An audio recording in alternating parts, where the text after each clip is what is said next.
The process that we have here at the firm is to initially get set up with an attorney and have that consultation to make sure that it's a good fit. You want to make sure that you fit well with your attorney, and that your attorney is going to fit well with you as a client. So that starts there, but also making sure that you have enough assets that would go through probate.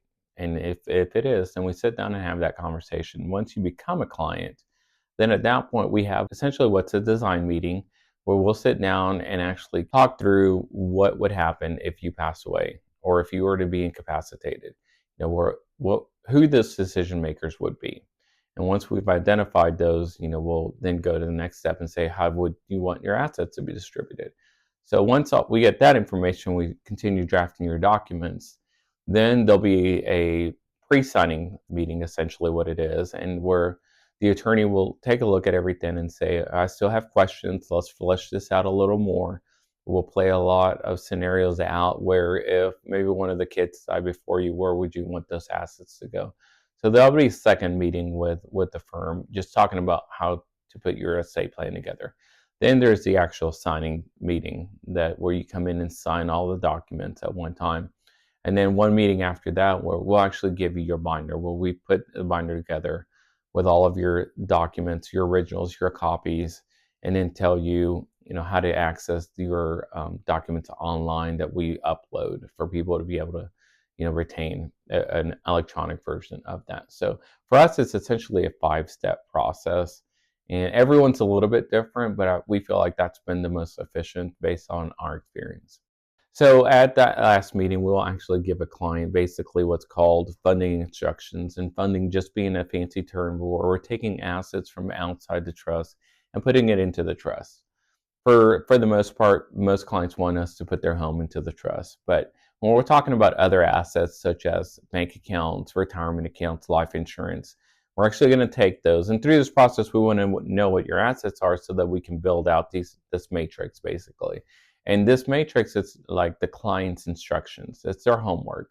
And it's really critical for them to follow up after the fact and make sure to actually follow through the matrix and get everything checked off, because through that process where you're actually going to make that investment that you're making with your estate plan pay off, because you're taking your assets from outside the trust, putting them into the trust, and you're taking them out of the possibility that they would have to go through probate. Historically, based off my experience, I think that most people are not necessarily nervous. I think that they don't want to come to terms that they may pass away. A lot of people struggle with knowing and starting to plan out their eventual passing. And I think it's not an easy topic to tackle. I think that's part of it. There are some people that have said that they just thought the process would be a lot more difficult, or that it would take a long time, and maybe that kept them from taking action. Numerous times we've heard from clients that had they known how easy it would be, they would have done this a lot sooner. So I think those are the two biggest things. Is one, thinking about death is not fun, but two, just thinking that the process is a lot more complicated than it really is. Generally, there's 3 things that we need in order for a client to become or a person to become a client of the firm. And so it's just usually the agreement that says, that we're going to do the work. Well, taking the payment up front. We do take payment up front. And then there's a questionnaire that we ask where we sit down and get all that information as to family information, decision makers, assets, how you want things distributed. But once we get that questionnaire completed, all 3 things put in place, we shoot for 2 to 3 weeks to actually have someone come in and actually sign all of their documents. And then it's usually about a week later that the client get their binder back to start their funding process.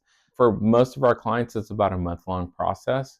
For us, if it's taken longer than a month, it's usually because we're waiting for clients to finish their questionnaire out. So that usually seems to be the limiting factor.